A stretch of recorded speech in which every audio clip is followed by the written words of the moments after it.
Iya. Assalamualaikum warahmatullahi wabarakatuh. Selamat siang.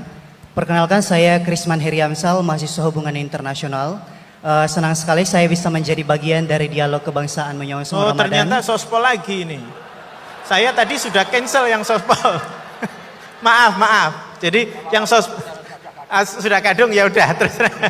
Silakan singkat aja nanti yang satu sebelah sini. Terus saya mahasiswa non muslim dan saya mendapat banyak sekali insight dari beberapa penafsiran dari ayat Al-Quran tadi. Salah satu fenomena yang kita hadapi saat ini sangat sulit untuk menghadirkan dialog-dialog yang menghadirkan orang-orang yang dari latar belakang agama yang berbeda. Dan seolah-olah hanya jika kita memiliki latar belakang keagamaan yang sama, baru kemudian kita bisa memiliki kesempatan untuk berdialog. Nah, kira-kira mengapa sangat sulit bagi kita di negara kita ini untuk menghadirkan orang-orang dari latar belakang agama yang berbeda untuk hadir dalam suatu forum dialog yang sama. Kemudian bagaimana kita bisa menyikapi fenomena tersebut? Terima kasih. Baik, terima kasih sekali. Tepuk tangan. Ini pertanyaan yang sangat penting dan menarik. Kenapa sekarang antara yang muslim dan non muslim jadi sulit berdialog? Terus saya ngapresiasi pertanyaan dari mahasiswa non muslim tadi. Sebetulnya ketika negara ini berdiri itu ya dialek semua antar umat beragama, sehingga diputuskan yang penting itu berketuhanan. Maka yang ditolak oleh konstitusi kita adalah ateisme, komunisme. Saya membayangkan misalnya punya anak perempuan, diajak orang yang tidak beragama di tengah hutan misalnya, bunuh ya tidak takut Tuhan, merkosa tidak takut Tuhan, salah etika ya tidak takut Tuhan. Bandingkan kalau diajak yang beragama, pasti masih ada rambu-rambu, ada ini itu. Sehingga memang masalah betul ketika orang tidak berketuhanan itu. Jadi saya ingatkan Mas tadi, siapa tadi namanya? Yang non Irman saya. Yang non muslim tadi itu. Siapa? Namanya siapa? Siapa? Kurang jelas. Siapa namanya? Krisna. Krisman. Oke, namanya Krisman. Jadi Mas Krisman ya, kalau dibilang nggak pernah ada dialog dulu ketika negara ini berdiri, itu semua tokoh agama bersepakat.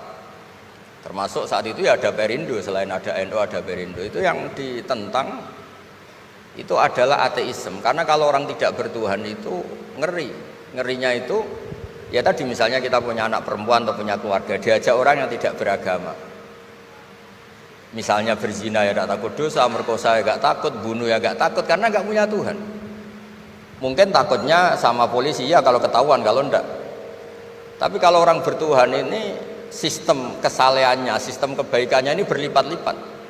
Takut hukuman Tuhan, takut sosial, takut ini itulah, sehingga kita bersepakat berketuhanan. Lalu kedua, ada beberapa kejadian nyata di beberapa negara yang fahamnya itu tidak bertuhan, itu bekas kondom atau bekas apa dipakai lagi, didaur ulang. Bahkan tinja yang bisa dikelola jadi bahan makanan. Kalau yang beragama tidak, termasuk mungkin di ilmu medis ini tidak wilayah saya tapi saya cerita, mungkin masalah-masalah kayak ya apa hal-hal yang menurut kita dilarang, menurut agama mereka enteng saja. Misalnya bikin cadangan-cadangan organ tubuh dan sebagainya. Kalau beragama itu masih enak, aturannya jelas. Kalau nggak beragama itu repot. Sehingga saya cerita sedikit lagi-lagi karena kadung dipuji ahli Quran Pak Kures sama saya. Saya cerita. Dulu ketika Rasulullah itu sugeng masih hidup, itu ada kekuatan politik. Satu Romawi bertuhan, yang satu Persia tidak bertuhan, tidak berkitab suci. Ketika Romawi kalah, itu Rasulullah itu susahnya bukan main, karena yang masih mentautkan diri dengan Tuhan kalah sama yang sudah tidak bertuhan. Dan ketika akhirnya Persia yang kalah, yang menang Romawi, Nabi itu ikut senang karena yang bertuhan mengalahkan yang tidak bertuhan.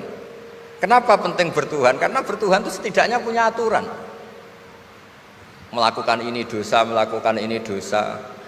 Empati sama fakir miskin itu ibadah. Semua agama pasti sama di tema-tema seperti itu. Sehingga berketuhanan ini penting sekali, kata Pak Kures tadi, berketuhanan itu luar biasa.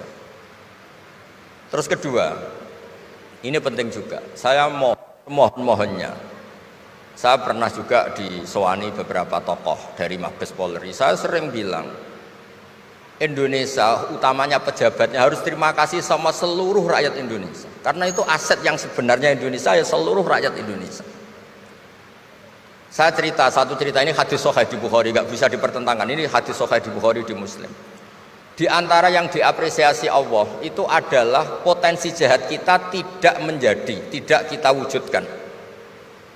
Kalau seluruh rakyat Indonesia, tidak usah seluruh, 1/4 kita ini maling semua. Itu negara miskin kok, karena biayai kita di penjara 2 tahun, 3 tahun. Separuh kita mentalnya membunuh, habis Indonesia. 1/4 saja, 1/3 saja, 1/8 saja punya mental killer, itu habis Indonesia. Ketika rakyat kita, ketika tetangga kita, masyarakat kita tidak melakukan kejahatan, itu ketertiban yang sejati. Maka semua bentuk ketidakkriminalan yang dilakukan oleh rakyat Indonesia itu awal dari aset bangsa ini. Coba kalau semua orang mencuri, habis negara untuk biayai di penjara. Semua orang kriminal, berkahnya mereka tidak melakukan, Indonesia baik-baik saja. Sebab itu ketika ada sekian kebaikan, Nabi terakhir ngendikan apa? Takufu syarroka anin nas fa innaha shadaqatun minka ala nafsik. Potensi jahat kamu jangan kamu lakukan, itu sudah menolong peradaban. Para gadis tetap gadis karena nggak diperkosa. Orang yang punya kambing satu tetap punya kambing satu karena nggak dicuri. Orang yang berkarir tidak terhenti karena karakternya nggak dibunuh, tidak dihujat, tidak dihentikan, tidak disetop oleh cibiran, oleh bulian.